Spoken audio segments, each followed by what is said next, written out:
Bueno, el tema familiar, ¿no? En que entra Ricardo Belmont, ¿no? De querer un poco amenguar el tema de los juicios, ¿no?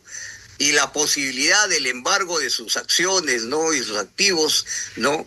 Un poco que los cubre haciendo un adelanto de herencia, ¿no? A sus hijos.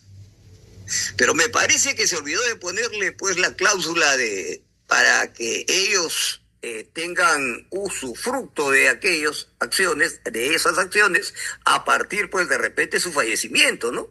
Bueno, eso podría ser, pero me parece de que ellos tomaron inmediatamente, ¿no? A través de una empresa, una corporación, algo así que tenían ellos, tomaron inmediatamente, como por decir, tomaron a la fuerza, ¿no? La empresa, ¿no? Se llama Red Bicolor, ¿no? Le cambiaron de nombre, Red Bicolor, ¿no? Lo tomaron, ¿no? En mérito al adelanto de acciones que le hizo su padre, Ricardo Belmont, a sus dos hijos, ¿no? Entonces, en mérito a eso es que ellos toman, y ahí viene el litigio, ¿no? Ahí viene el litigio, y resulta que después Ricardo quiere recuperar, ya pasa la tempestad y quiere recuperar las acciones. Y les hace un juicio, ¿no?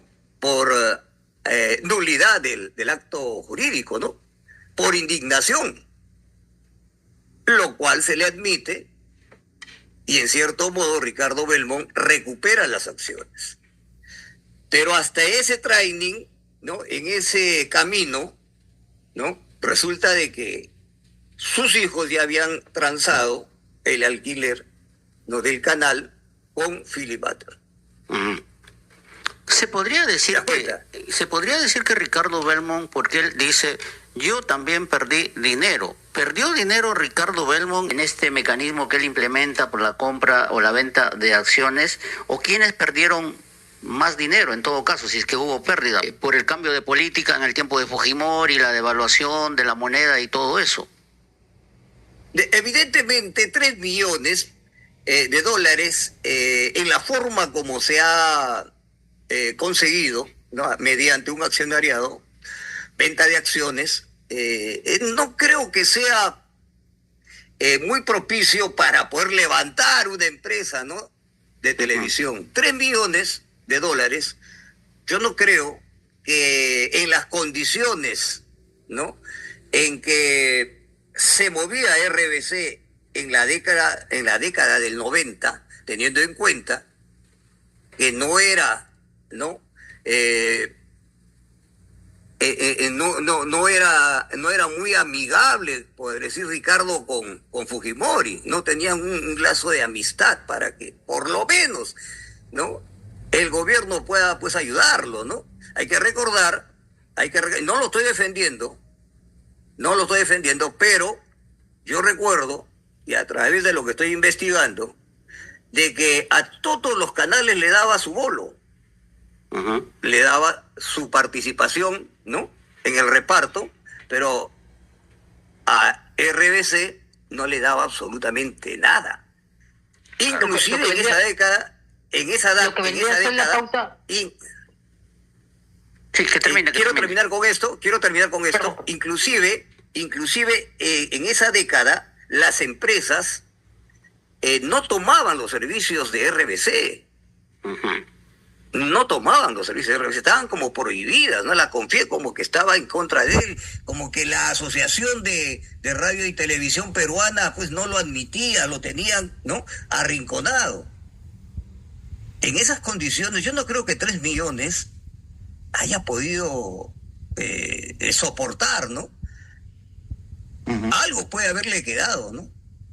Que le ha servido para hacer alguna movida, pero que la empresa pueda hacer generar rentabilidad en esas condiciones es muy difícil. Claro. Es muy difícil. Sí, Fernando, adelante.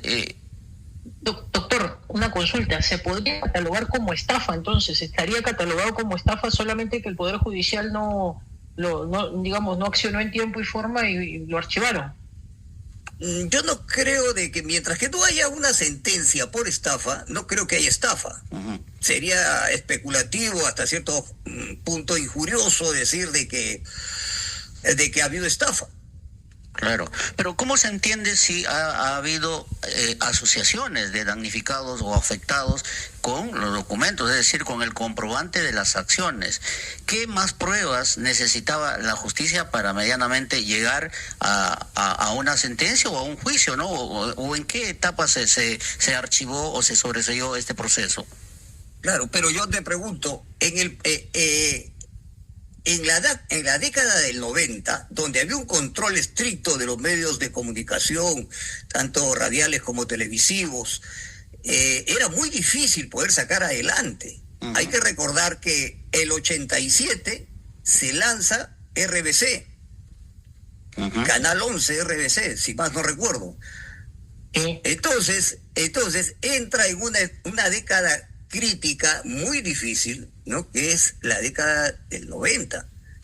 Entonces, que pueda soportar en 10 años 3 millones de dólares, ponle 10 millones de soles, que pueda soportar y pueda salir airoso en las condiciones como se maneja los medios de comunicación masiva en el Perú, que es una mafia, por exagerar, que es un monopolio.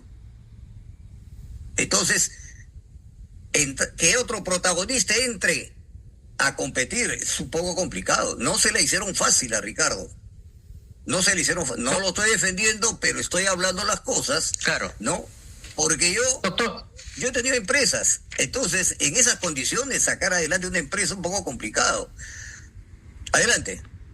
Doctor, pero pareciera más que fuera una cuestión mediática o una cuestión de, digamos, un pase de factura político, porque precisamente el problema económico de RBC es cuando Ricardo Belmont llega a ser alcalde, que es entre el 89 y el 95, y el problema económico comienza el año 90. Entonces podría llegar a ser que hubiese sido un pase de factura del fujimorismo hacia Ricardo Belmont. Podría tomarse también como eso, como un ajuste, como digamos un ajuste, como para, porque en ese momento Ricardo Belmont pasó a ser opositor ferviente de Fujimori y de las acciones de Fujimori, ¿no? Y también sabemos el accionar que tenía Vladimiro Montesinos con respecto a los medios de comunicación a través de lo que la pauta publicitaria que se pagaba en el CIN, ¿no?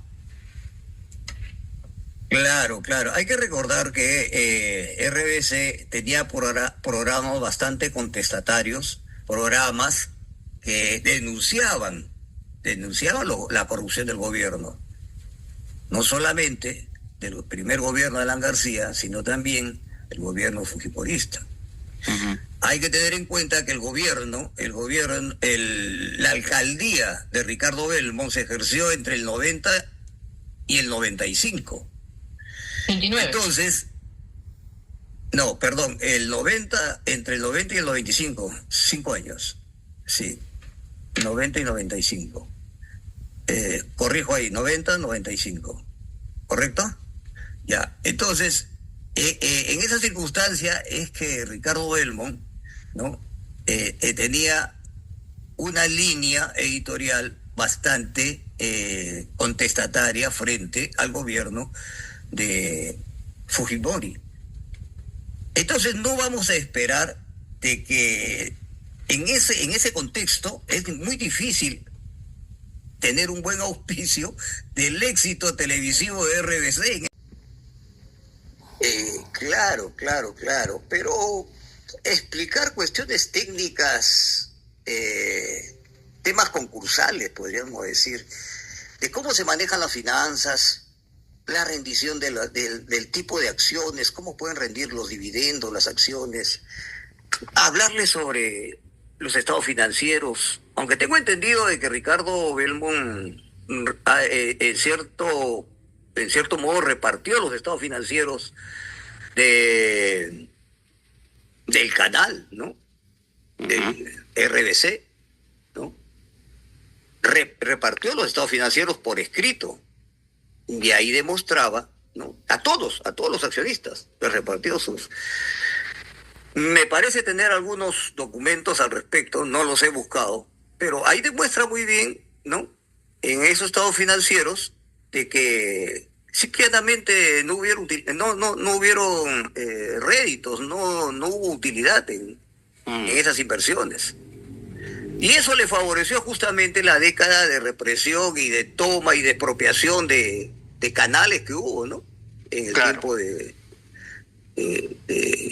Fujimori. De Fujimorismo. Ahora, ¿no? ahora ¿cuánto puede afectar de esto en la campaña de Ricardo Belmont, que lo ubican como es hoy por hoy en las encuestas extraoficiales en los primeros lugares, que podría pasar a segunda vuelta incluso? Mira, yo creo de que por por el poco valor que tuvieron las acciones de $1, y el que menos puede haber apostado pues entre $1, $5, de repente por ahí hubieron alguien que puso $2,000, $1,000, pues son los menos.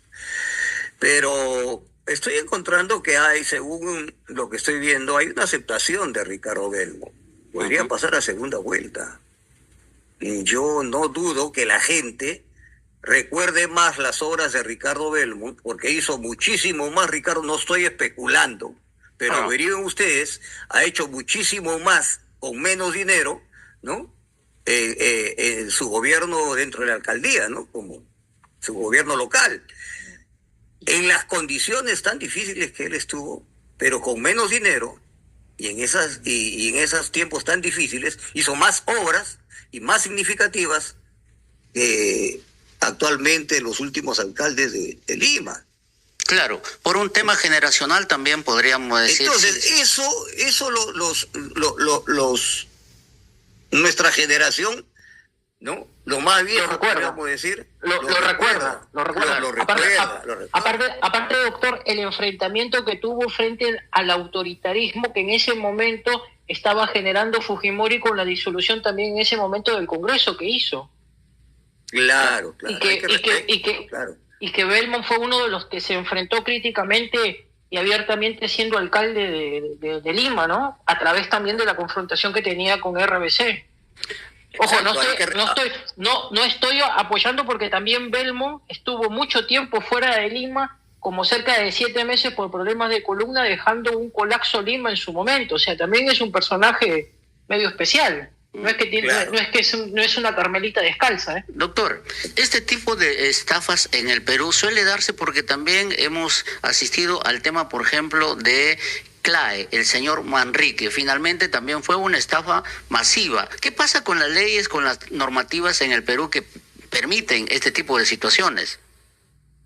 Claro, una cosa es de que tú ahorres a plazo fijo en CLAE, ¿no? Y llegue los 3 meses y tú vayas a cobrar tus intereses, pues no te lo paguen.